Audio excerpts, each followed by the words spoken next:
amis. Aujourd'hui, on a une émission un peu spéciale. Je vous offre la présence de deux invités.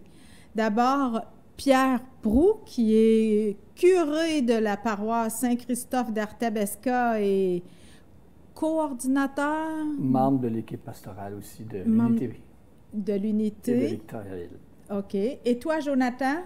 Moi, je suis responsable de la pastorale des adultes, de la pastorale sociale aussi pour l'unité pastorale de Victoriaville. Bienvenue, bienvenue. Je vous ai invité d'abord parce que je voulais qu'on présente un événement mondial, c'est-à-dire que Monseigneur Gazaille est venu nous proposer de participer au forum. Puis je voulais entendre un peu de vous comment ça s'est passé dans les paroisses, parce que là, c'était cet automne. On a tenu ici à Victoriaville, comme partout dans le diocèse, comme partout à travers le monde, des assemblées du forum, du synode demandé par le pape François. Qu'en a-t-il été ici à Victoriaville? Pierre, il y a eu une réponse de la part des citoyens? Ça a été initié beaucoup par l'équipe pastorale qui ont fait des rencontres. Moi, j'en ai fait une, mais j'ai participé à 4 rencontres. Ah oui. Que ce soit au diocèse, avec le groupe des prêtres qui font partie du conseil presbytéral. Puis après ça, j'ai participé aussi au forum régional qu'on a organisé ici à l'Église Sainte-Famille. Ça, c'était le soir, parce qu'il y en avait un autre dans l'après-midi de cette journée-là.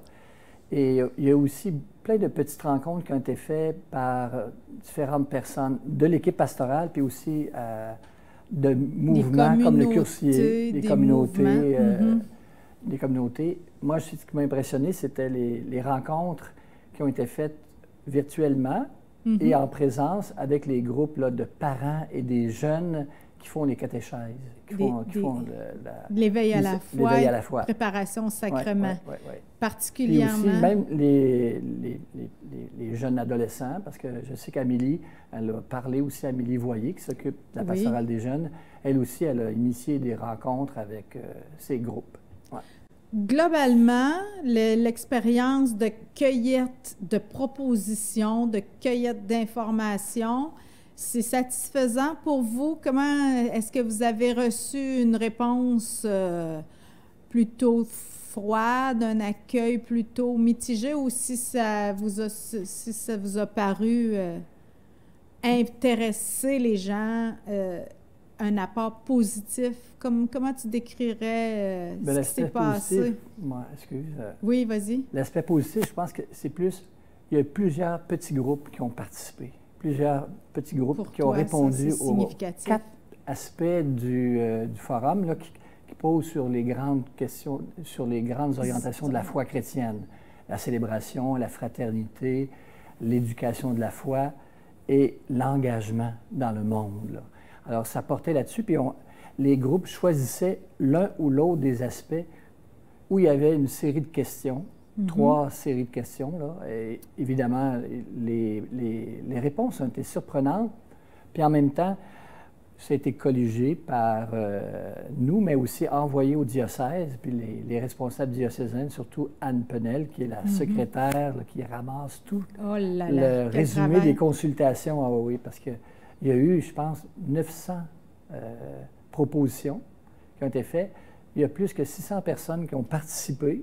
Wow. Et même, je pense que l'accumulation n'est pas terminée parce qu'il y a une consultation web qui a été faite depuis le 15 décembre jusqu'au 15 janvier dernier.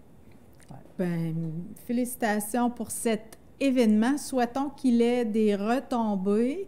Puis la suite de cet événement-là, je pense qu'en mars, il va y avoir aussi une autre participation web là, où il y aura beaucoup de gens qui seront sollicités là encore. Il y a des étapes à venir, c'est pas terminé. Non. Avant le grand rassemblement des évêques à Rome en 2023. Pour ce qui est de notre étape pré-synodale ici au diocèse, là, ça va culminer avec le forum qui est prévu à la fin mars, le 26-27 mars, la dernière fin de semaine de mars.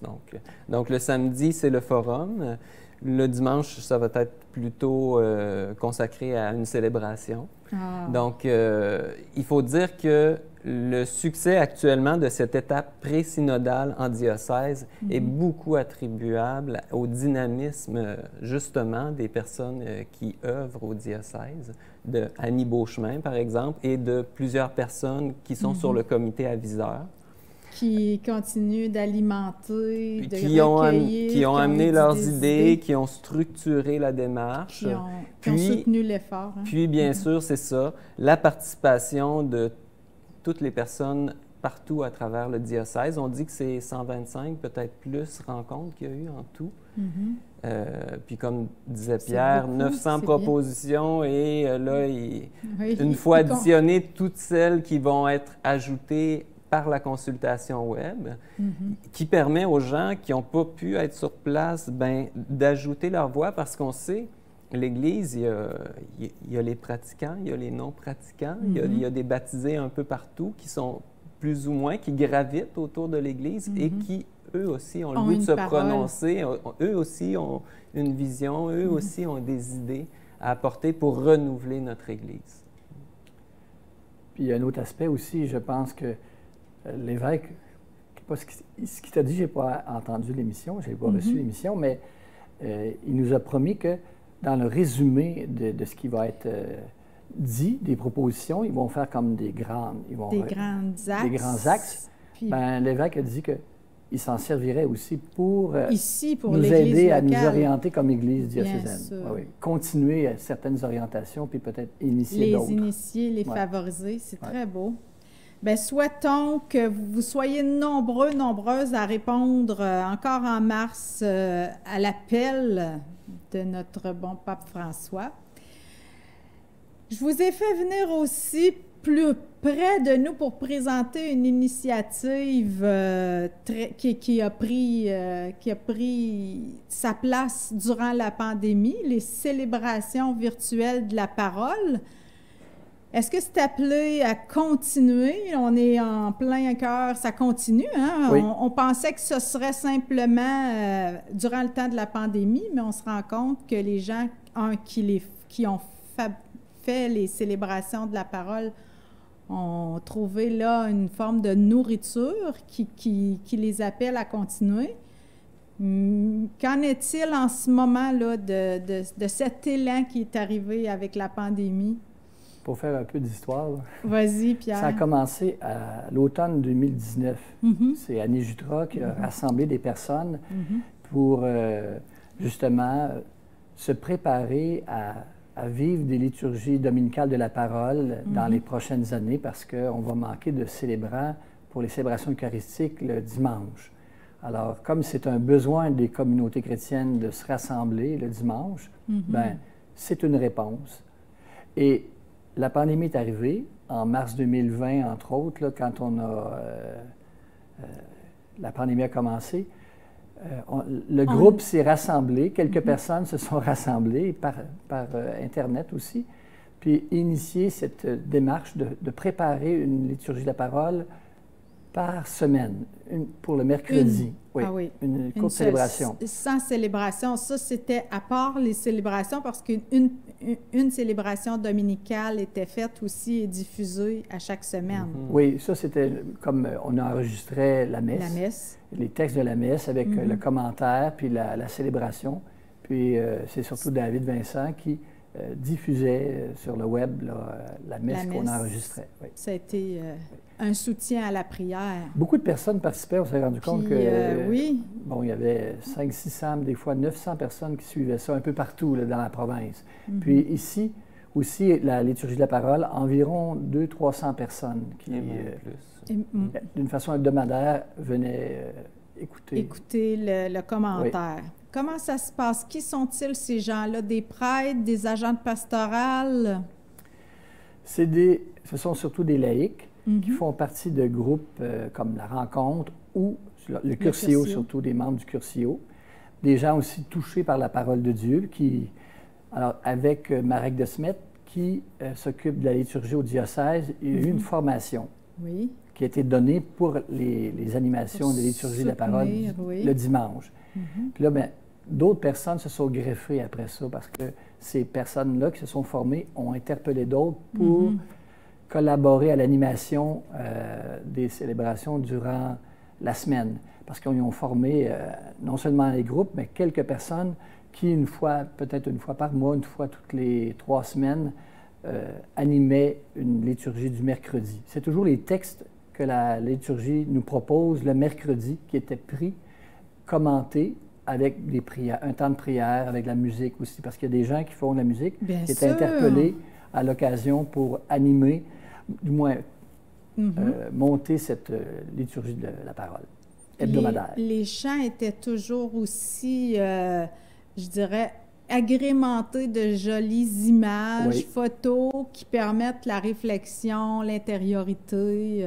Donc, on entend le chant pas seulement avec ses oreilles, avec son cœur, mais aussi avec ses yeux, non? Oui, c'est ça la magie du virtuel, c'est qu'on peut ajouter un sens de plus. Quand tu dis ça, excuse, Marie-Josée, mais quand tu dis ça aussi, ça veut dire qu'il y a plein de personnes qui ont participé aussi à l'élaboration, que ce soit au niveau technique, parce que c'est pas tout le monde qui est... le montage que ça suppose, puis aussi au niveau musical. La recherche, la musique, oui. C'est des personnes, même il y a des musiciens qui ont participé. Eux autres, c'était leur façon de collaborer aussi. C'est ça. Chanteurs et musiciens.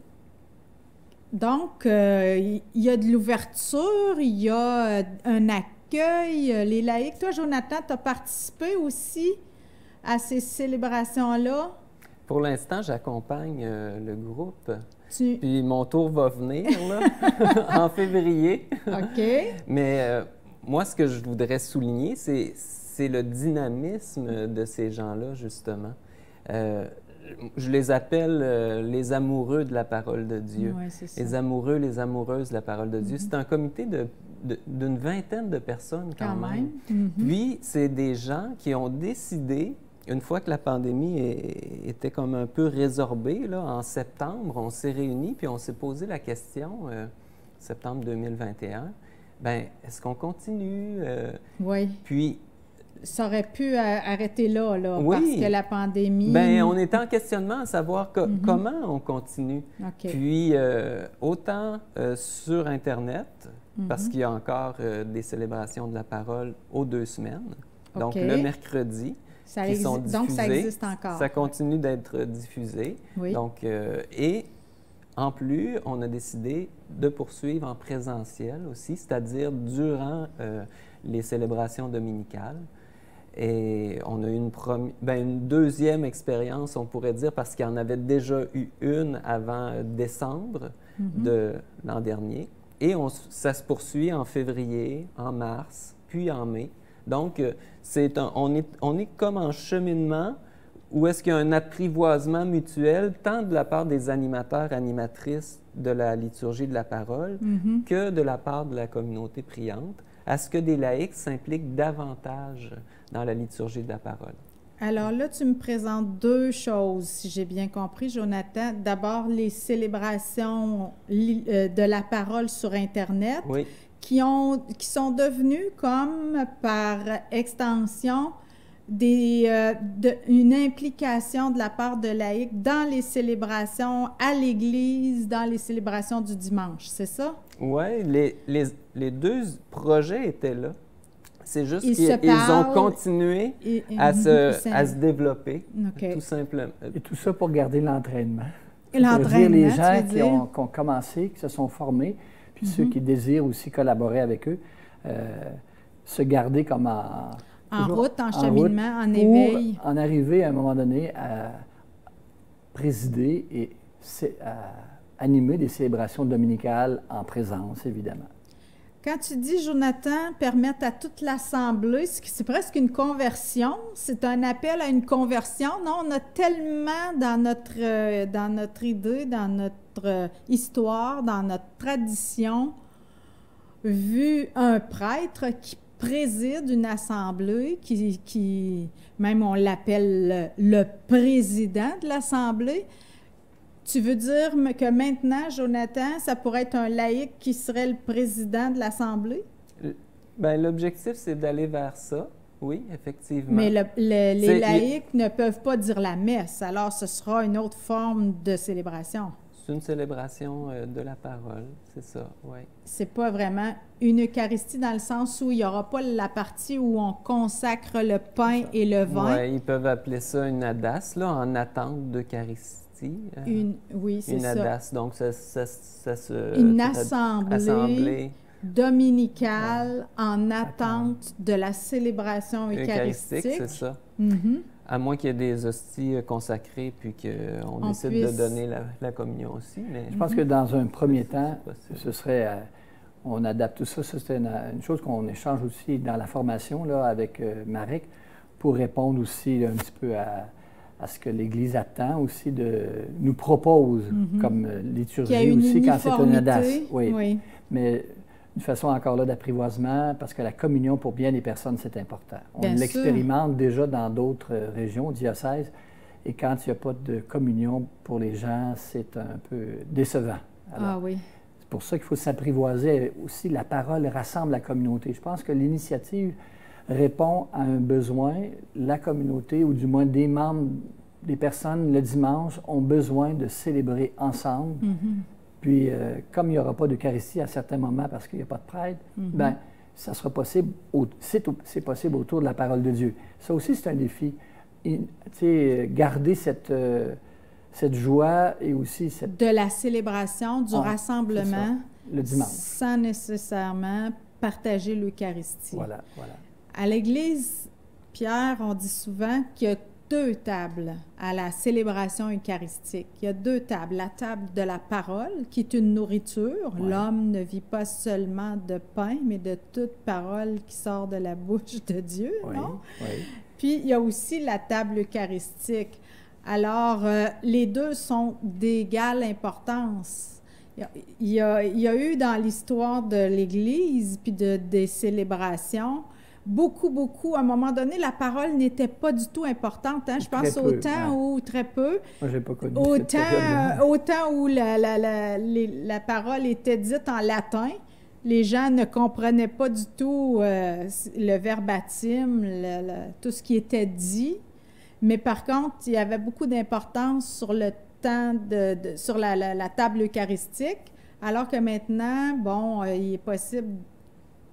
on a connu un certain équilibre, mais là, on donne plus de place à la table de la parole, non? Oui. C'est une autre... Quand je fais un petit retour en arrière, en écoutant les commentaires, soit de mes parents ou de personnes, ce qui m'impressionnait autrefois, c'est que les gens connaissaient bien leur histoire sainte, qu'ils appelaient, qui est un peu la parole de Dieu, en tout cas surtout l'Ancien Testament, mais même les évangiles. Et autrefois, il y avait les sermons, et ça portait peut-être sur des grands aspects de la vie chrétienne. Il y avait de la morale, mais il y avait aussi le mystère chrétien. On va penser, par exemple, aux fins dernières, là. Après notre mort. Oui, la résurrection. Mais je reviens là, à la liturgie de la parole. Les gens, quand même, il y avait un enseignement autour des grands axes de l'Évangile, mais ce n'était pas aussi bien présenté que ça l'est maintenant à travers la parole de Dieu, où les gens sont interpellés aussi à découvrir comment leur vie s'ajuste à la parole. Je pense que c'est là l'importance de célébrer ensemble autour de la parole. Puis tu parlais d'un manque. C'est certain que des fois, il n'y aura pas toujours les deux. Il n'y a pas l'Eucharistie et il y aura seulement la liturgie de la parole. C'est pour ça que je pense dans une sorte de période d'apprivoisement. Là, on est comme dans la transition, la période de transition, c'est ça? Il y aurait communion avec la liturgie de la parole, mais pour en arriver à un moment donné à se rassembler seulement autour de la parole. Ça, ça fait partie de la vie. C'est un beau mouvement de donner la parole à des personnes autres que les prêtres, que les consacrés, je dirais. Est-ce que les gens qui animent ces célébrations-là ont besoin d'une formation? Est-ce que vous les choisissez parce qu'ils sont, je dirais, en feu ou bien parce ils ont besoin d'être formés, c'est-à-dire qu'ils ont un cours universitaire, qu'ils ont une formation spéciale par rapport à l'écriture ou à la parole de Dieu?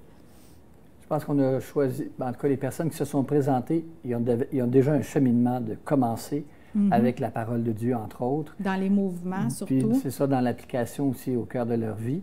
Je pense que c'est ça le critère. Puis la formation qu'ils ont reçue, ou du moins qu'ils peuvent continuer à recevoir avec, entre autres, là, c'est Marek de Smet qui s'occupe de la liturgie, comme pour aider à voir comment, avec d'autres personnes, on va se célébrer autour de la parole de Dieu. Pour, en fin de compte, les aider, ces personnes-là aussi, peut-être à prendre la parole à l'occasion. Mais être témoin de personnes laïques qui non seulement prient la parole de Dieu, mais aussi nous disent, eux autres, dans leurs mots, puis ils vont, d'ailleurs, de toute façon, ils s'inspirent toujours de commentaires. Commentaires, leur vécu, l'actualité, présenter la parole de Dieu à travers ça aussi. C'est aussi témoigner, hein? Témoigner d'expériences de foi qu'elles ont vécues, qu'elles ont connues. Oui. Puis déjà, en acceptant de témoigner, en acceptant aussi d'être une petite équipe, 2 ou 3 personnes qui vont animer et présider cette célébration-là, ça témoigne ça aussi. Puis cette préparation-là, à la prise de parole, elle se fait en équipe. C'est pas quelqu'un à un moment donné qui dit ben moi je vais dire ça, puis il y a comme une intuition de collégialité, de communauté, hein, par l'équipe. Ce qu'on ne fait pas nous autres les prêtres. mais à l'occasion qu'on peut faire, préparer quand on prépare une célébration, des fois, oui, on s'entend sur qu'est-ce que la liturgie ou les textes nous proposent, puis aussi comment on peut le présenter aux personnes, oui, mais je veux dire, ça se fait plus avec les groupes. Ils tiennent à ça d'ailleurs, à préparer ça ensemble. En 2 ou 3 ou 4 ensemble. Oui. Pour s'éclairer mutuellement par rapport au texte. On Et dit aussi. S'assurer, oui, d'une parole juste.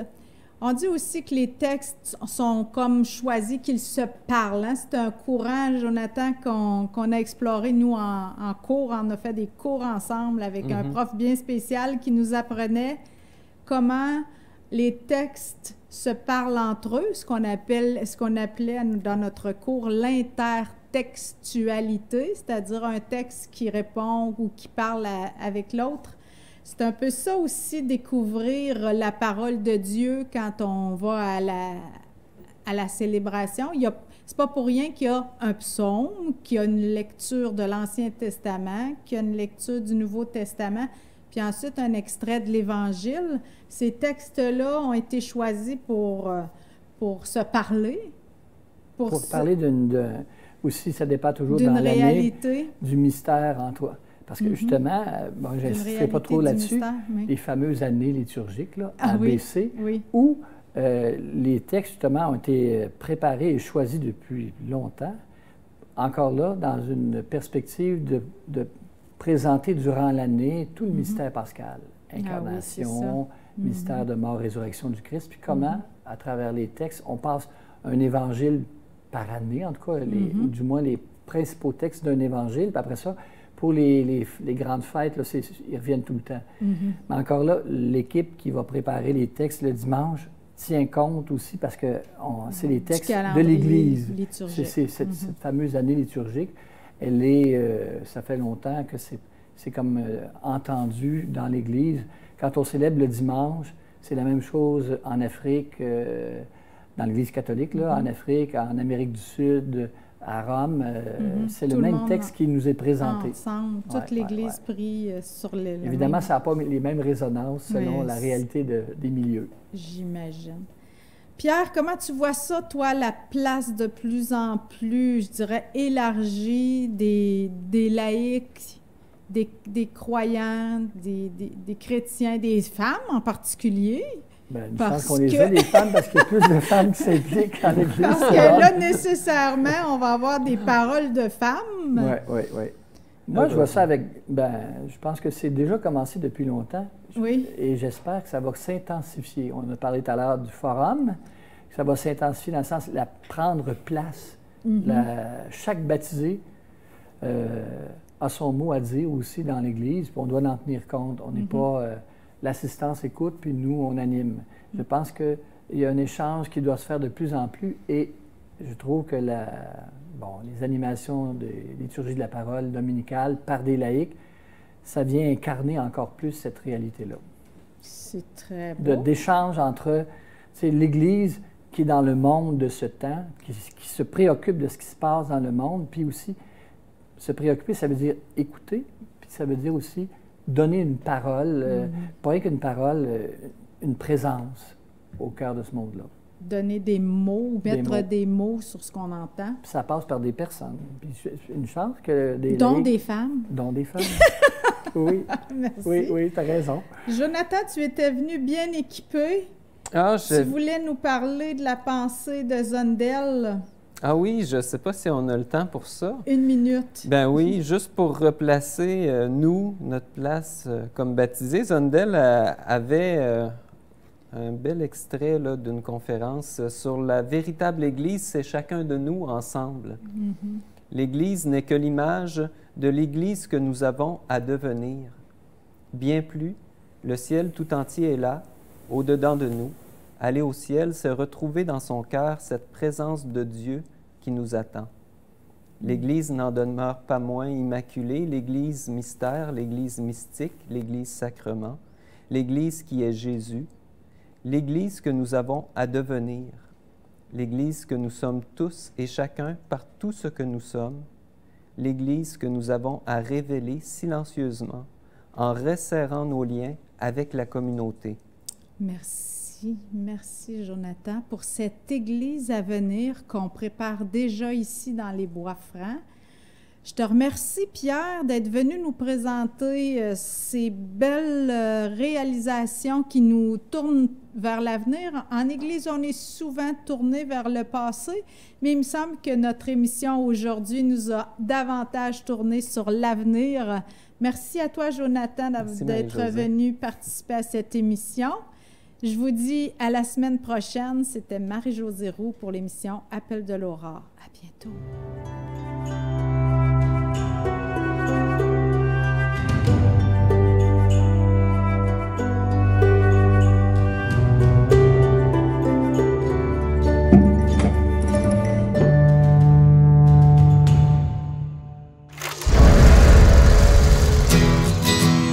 Je m'appelle Kéliane. J'aime beaucoup nager. Moi, je suis capable de nager toute seule avec mes prothèses. J'aime faire des chandelles dans la piscine. C'est comme si tu marchais sur les mains. Les amputés de guerre m'ont donné ma jambe et mon bras de natation. J'adore mes prothèses pour aller à l'eau.